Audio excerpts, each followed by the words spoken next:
আজকে একটু ভিন্ন রকম কিছু বানাবো। পাস্তা আর নুডলস দিয়ে একদম মুখে লেগে থাকার মতো এক মজার রেসিপি। বিশেষ কোনো কিছু বাজার থেকে আনতে হবে না, ঘরে থাকা উপকরণ দিয়ে আজকে তৈরি করব এই মজাদার রেসিপিটি। তো চলুন দেরি না করে দেখে নেই ঝটপট রেসিপিটি।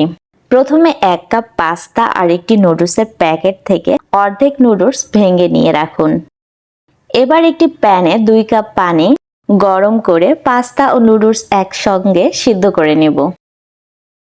সিদ্ধ হয়ে গেলে ছাঁকনিতে নিয়ে ঠান্ডা পানি দিয়ে ভালোভাবে ধুয়ে নিব, যেন নুডলস আর পাস্তাগুলো একসঙ্গে লেগে না যায়। এবার আরেকটি প্যানে হাফ কেজি লিকুইড দুধ দিয়ে দুধটি জাল করে নেব। এর মধ্যে দিয়ে দিচ্ছি সামান্য পরিমাণে লবণ আর 1 কাপের একটু কম পরিমাণ চিনি। চিনিটা আপনারা আপনাদের পছন্দ মতো বাড়িয়ে কমিয়ে নিতে পারেন। এখন সবকিছু একসঙ্গে মিশিয়ে বলক তুলে নিচ্ছি। 2 থেকে 3 বার বলক চলে আসলে এ পর্যায়ে আমি 3 চামচ কর্নফ্লাওয়ার দেব।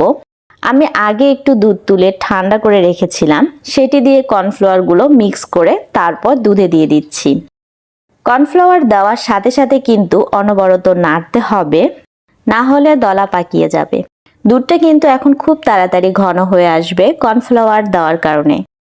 দুধটা এরকম ঘন হয়ে আসলে দিয়ে দিচ্ছি সেদ্ধ করা পাস্তা আর নুডলসগুলো।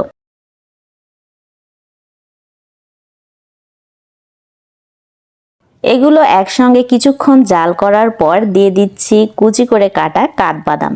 আপনারা পছন্দ মতো অন্য যে কোনো বাদাম দিতে পারেন।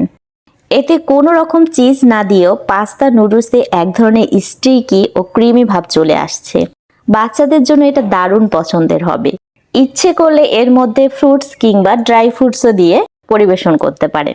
এটা খেতে কেমন হয়েছে তা বলে বোঝানো যাবে না। একবার ঘরে বানিয়ে দেখুন, আপনারাও মুগ্ধ হয়ে যাবেন। তো আজকে এই পর্যন্ত। আল্লাহ হাফেজ।